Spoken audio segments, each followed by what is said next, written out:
So এখানে বিভিন্ন জাতেরই ছাগল আছে। আপনি আফ্রিকান বোয়ার আমাদের কাছে পাবেন, আপনি বিটেল পাবেন, আপনি তোতাপুরি পাবেন, আর কিছু ক্রসবিট আছে, আপনি পাটনাই ছাগল আমাদের কাছে আছে, সব কিছু মিলে মিক্সড আছে। আর আমরা কোনো ধরনের ইনজেকশন বা এই ধরনের কোনো কিছু এখন পর্যন্ত ইউজ করছি না এবং আমাদের করার ইচ্ছাও নেই। কানটা দেখছেন, কানটা প্রায় 1 হাত, এই যে পুরো 1 হাত। প্রায় শতাধিক ছাগল নিয়ে রিজিক অ্যাগ্রো ফার্ম কুষ্টিয়া বারাদিতে এই উদ্যোগটা নিয়েছেন, এখানে 4 বন্ধু মিলে। আমরা আজকে এখানকার পুরো বিস্তারিত গল্প শোনাবো। সামনেই কোরবানি, এই কোরবানি কেন্দ্র করে আপনাদের অনেকের ছাগল লাগবে। সেক্ষেত্রে আমি মনে করি এখান থেকে খুবই ভালো জাতের ছাগল আপনারা কিন্তু পাবেন। আর এখানে খুবই যত্ন সহকারে কিন্তু ছাগল লালন পালন করা হয়, একবারে সন্তানের মতো। আমরা যতটুকু এখানে এসে ঘুরে দেখেছি, নিজের বাড়ির মতো যে ছাগলগুলো পোষা হয়, সেখানে দেখছেন কত শিকারি একবারে কাছে চলে আসছে। মানে অদ্ভুত, কোনো ভয় নাই। কিন্তু এত বড় একটা ছাগল এ দুষ্টামি করবে এরকম কোনো সিন কিন্তু এখানে পাবেন না।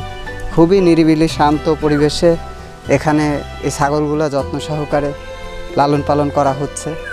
আমি পুরো বিস্তারিত এখানকার ডিটেলস আপনাদের জানাবো।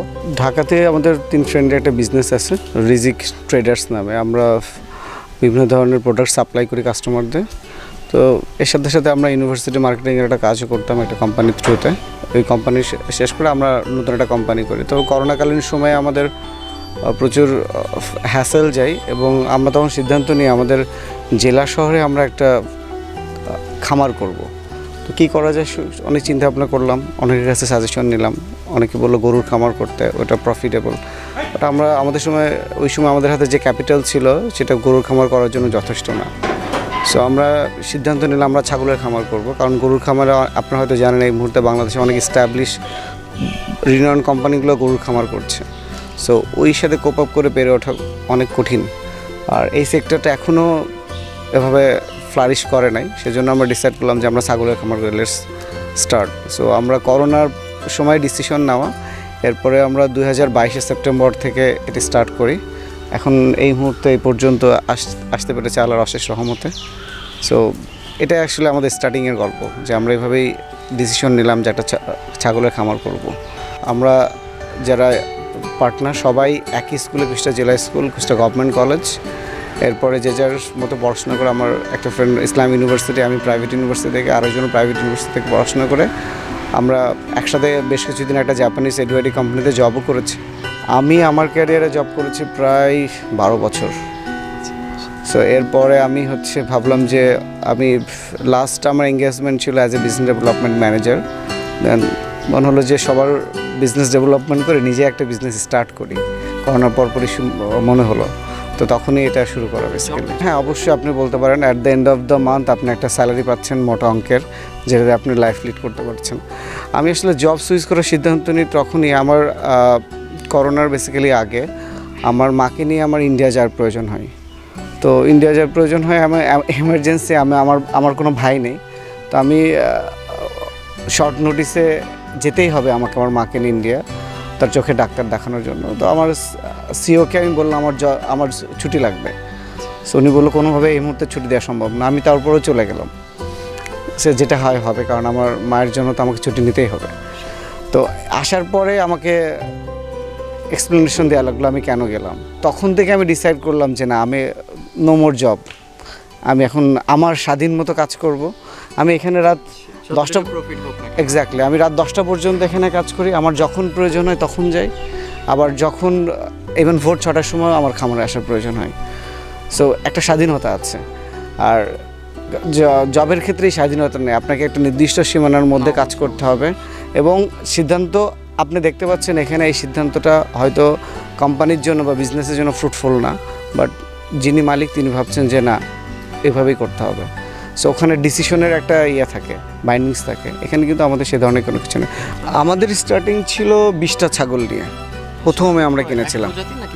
না, আমরা প্রথমে দেশি ছাগল এবং ক্রসবিট নিয়ে শুরু করেছিলাম, কারণ ছাগলের বিজনেসে আপনি জানেন যে যতক্ষণ না পর্যন্ত ওদের বিহেভিয়ার, ওদের খাদ্যাভ্যাস থেকে শুরু করে সব কিছু পর্যন্ত আপনি জানতে পারবেন না, আপনাকে ওরা অনেক প্যারা দেবে।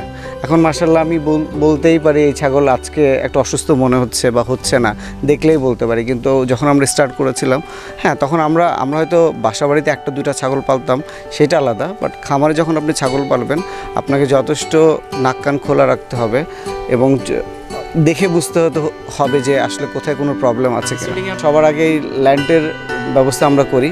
এই ল্যান্ড আমাদের 20 বছরের জন্য লিজ নেওয়া। এইখানে 1 বিঘারও বেশি আছে, 1 বিঘা প্রায় 1.5 বিঘার কাছাকাছি আছে। আর আমাদের এখানে থাকার জন্য যারা এখানে খামারে কাজ করেন সার্বক্ষণিক, বেসিক্যালি ওনাদের উপরে ডিপেন্ড করে সবচেয়ে বেশি। তো ওনাদের থাকার ব্যবস্থা থেকে শুরু করে আনুষঙ্গিক যা যা লাগে, চারিদিকে বেষ্টনী দেওয়া, এসবগুলো কাজ আমাদেরই করতে হয়েছে। এখানে এই মুহূর্তে ছাগল আছে প্রায় 78টা বাচ্চা সহ সব কিছু মিলে। সো এখানে বিভিন্ন জাতেরই ছাগল আছে। আপনি আফ্রিকান বোয়ার আমাদের কাছে পাবেন, আপনি বিটেল পাবেন, আপনি তোতাপুরি পাবেন, আর কিছু ক্রসবিট আছে, আপনি পাটনাই ছাগল আমাদের কাছে আছে, সব কিছু মিলে মিক্সড আছে। তবে আস্তে আস্তে আমরা খামারটা বোয়ার এবং বিটেলের দিকেই নিয়ে যাব বলে সিদ্ধান্ত নিয়েছি। অসুবিধা এই খামার করার ক্ষেত্রে সবচেয়ে বেশি হয় যেটা ম্যান পাওয়ারের, খামারে যারা অ্যাক্টিভ কাজ করে এরকম এক্সপিরিয়েন্স লোক। কারণ আমাদের যে দুজন আছেন এখন বর্তমানে, আমাদের মহসিন ভাই, উনি এখন সব কিছু সম্বন্ধে অ্যাওয়ার এবং বুঝতে পারেন। অ্যাট দ্য সেম টাইম ছাগলের ওষুধ খাওয়ানো একটা বিশাল হ্যাসেল।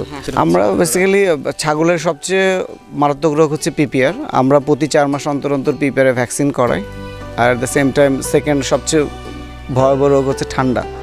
ছাগলের প্রচুর ঠান্ডা লাগে এবং এটা থেকে নিউমোনিয়া হলে খুব দ্রুত ছাগল মারা যায়। অনেক সময় ছাগলের গ্যাস ফর্মের প্রবলেম হয়, যেটা হচ্ছে 1 দিন 2 দিনের মধ্যে, 1 রাতের মধ্যে ইভেন ছাগল মারা যেতে পারে পেট ফুলে, পেট ফেপে। সো এই জিনিসগুলো এখন আমরা এতদিন পরে একটা লিমিটে আসছে আমাদের। আমরাও যে প্রথম অনেক প্রবলেম ফেস করি, আমাদের বেশ কিছু ছাগল প্রথমে মারাও গিয়েছে। আমরা সেখান থেকে শিখছি যে কেন মারা গেছে, সেই ছাগলকে কাটা হয়ে দেখা হয়েছে যে প্রবলেমটা কী ছিল। অনেক সময় আমাদের ট্রিটমেন্টের ভুল ছিল, অনেক সময় আমাদের যারা কাজ করে তাদের নেগলেন্সি ছিল। এই সব কিছু মিলে কোপ আপ করে এখন একটা স্টেবল পর্যায়ে আলহামদুলিল্লাহ আসতে পেরেছে। বর্তমানে আমাদের খামারে একটা পাঠাই আছে বিটেল, কারণ যেহেতু আমরা সিদ্ধান্ত নিয়েছি যে আস্তে আস্তে এটা বিটল ছাগলের দিকে আমরা নিয়ে যাব খামারটাকে। সো আমাদের বিটল একটা পাঠা আছে, আর একটা ছোটো পাঠা আমাদের এখানে বর্ন করা, ও প্রিপেয়ার হচ্ছে। বেসিক্যালি কোরবানির জন্য আমাদের এবার টার্গেট আছে আমরা 30 থেকে 35টা খাসি ইনশাল্লাহ আমরা সেল করব। সেই অনুপাতে আমাদের বেশ কিছু খাসি অলরেডি রেডি করা আছে, বিভিন্ন দামের, বিভিন্ন কোয়ালিটির আছে। সো যারা কোরবানি খাসি সংগ্রহ করবেন আমাদের কাছে আসে। যখন আপনি হাট বা বাজার থেকে ছাগল কিনবেন, সেই ছাগল আপনি যদি কোরবানির 7 দিন আগেও কিনেন, ওর কোনো অসুখ আছে কিনা আমরা প্রতিটা ছাগল বলে দিতে পারবো এর কি প্রবলেম আছে কি বা নাই। আমাদের টোটালি ভ্যাকসিনেশন করা আছে, কোনো রোগবালাই এই মুহূর্তে নেই। আর আমরা ছাগল এখানে যেটা করব যে লাইভ ওয়েটে সেল করব। আমরা সিদ্ধান্ত নিয়েছি একটা ছাগলের লাইভ ওয়েট হবে। লাইভ ওয়েটে সেল করলে যেটা হয়, আপনাকে আমি একটা নির্দিষ্ট রেট বলে দিব, ছাগলের ওজন যেটা হবে এই রেটের সাথে গুণ করলে আপনি আপনার ছাগলের প্রাইস পেয়ে যাবেন। এবং আপনি অ্যাজিউম করতে পারেন যে এতটুকু মাংস হবে। আপনি হাট থেকে কিনলে অনেক সময় এমনও দেখা যায় আমরা ভাবি যে 30 কেজি হবে, হয় 25 কেজি, বাট এখানে লাইভ ওয়েটে কিনলে যে বিক্রি করছে তারও ঠকার চান্স কম, যে কিনছে তারও ঠকার চান্স কম। আমরা যদি কোনো কাস্টমার চাই ঈদের আগের দিন আমাদের এখান থেকে ছাগল বুকিং করে ঈদের আগের দিন নিয়ে চলে যেতে পারবে, আমাদের কাছেই থাকবে। প্রাইস এখনই সেট আপ হয়ে যাবে, তার 50% সে বুকিং করে যাবে। জেলার বাইরে নিয়ে গেলে অবশ্যই তাকে নিজের ট্রান্সপোর্টেশনে নিয়ে যেতে হবে। হ্যাঁ, তবে এমন কোনো জায়গা থেকে যে 10টার ছাগল একসাথে বুকিং আসে, তাহলে হয়তো আমরা ট্রান্সপোর্টেশনের ব্যবস্থা করে দিব তাদেরকে। আচ্ছা, আমরা সাধারণত ছাগলের ক্ষেত্রে সবচেয়ে বেশি যেটা গুরুত্ব দিই কাঁচা ঘাস, আর এছাড়া আমরা গমের ভুসি, ছোলার ভুসি, অ্যাঙ্করের ভুসি, তারপরে হচ্ছে কিছু সাপ্লিমেন্ট আমরা ইউজ করি, এগ্রিমেন্ট ফোর্টের সাপ্লিমেন্ট ইউজ করি। তারপরে গ্যাসের প্রবলেম যেন না হয় এর জন্য কিছু সাপ্লিমেন্ট আমরা ইউজ করি। সো অ্যাজ ইউজুয়াল খাবার যেগুলো থেকে ভুট্টা আছে, দানাদার খাবার, এগুলো আমরা দিয়ে থাকি ছাগলকে। বাট আমরা এখানে কোনো ছাগল মোটা তাজাকরণ করছি না। আপনি যদি আমার বোয়ার ছাগলগুলো দেখেন, কেউ যদি ছাগল করে ইনজেকশন পুশ করে হয়তো অনেক বেশি হাঁপাবে, বাট আমরা অ্যাজ ইউজুয়াল আমাদের ছাগলকে প্রতিদিন কিছু সময়ের জন্য দৌড়াই।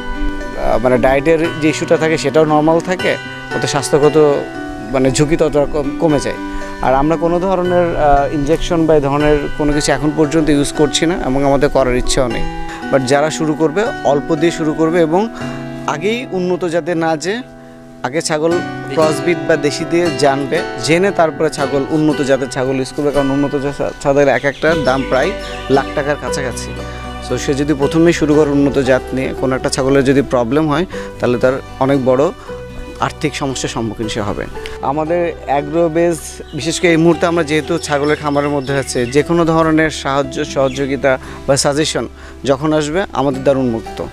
সো আমরা কয়েকজন আমাদের ছোট ভাই যারা এখান থেকে ছাগল নিয়ে যাচ্ছে, বাচ্চা ছাগল কয়েকদিন আগে একটা নিয়ে গেছে, আমরা 2টা বিটেল ছাগলের বাচ্চা সেল করেছি 65,000।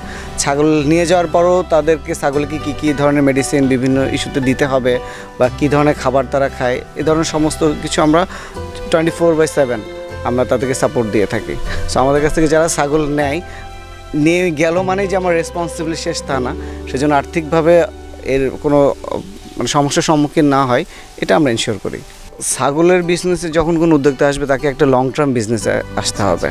কারণ আপনি জানেন যে একটা ছাগল, উন্নত জাতের ছাগল 15 মাসে 2বার ব্রিড করে। সো তাকে অ্যাটলিস্ট 1 মাসের ইনভেস্টমেন্ট ক্যাপাবিলিটি থাকতে হবে, অতটুকু ফিনান্সিয়াল স্ট্রেংথ থাকতে হবে, আদারওয়াইজ সে ডিমোটিভেটেড হয়ে যাবে। এটা কিন্তু কনজিউমার কোনো শপ না বা কোনো কিছু না যে আজকে শুরু করলাম কালকে থেকে আমি প্রফিট পাবো। সো আপনাকে সেই জিনিসটা মাথায় নিয়ে এগোতে হবে। ছাগল চড়ে খোলামেলা যে পরিবেশে থাকতে পছন্দ করে, চড়তে পছন্দ করে, জায়গাটা যদি বড় হয় তাহলে খুবই ভালো হয়। যে তাবুদাহ গেল, ছাগল কিন্তু ম্যাক্সিমাম এই গাছের ছায়াতে থাকে, আবার শীতকালে ম্যাক্সিমাম ছাগল রোদের মধ্যেই থাকে। অলরেডি আমাদের বুকিং চলছে, আমাদের বেশ কিছু ছাগল সেলও হয়ে গেছে। এরপরও যদি কোনো ক্রেতার আগ্রহ থাকে, কুষ্টিয়া শহরের যে কোনো প্রান্ত থেকে আমাদের সাথে যোগাযোগ করতে পারেন। আমরা অবশ্যই কুরবানির আগের দিন তার কাছে ছাগল সুস্থ সবল ছাগল পৌঁছে যাবে, এতটুকু এনশিওর আমরা দিতে পারি। আর প্রাইসের ক্ষেত্রে আমরা আগেই বলেছি আমরা লাইভ ওয়েটে ছাগল সেল করব। সো এখানে ঠকার কোনো অপশনই নেই। সো আপনি যতটুকু ওজন হবেন সেই অনুপাতে আপনি ছাগলের দাম দিবেন।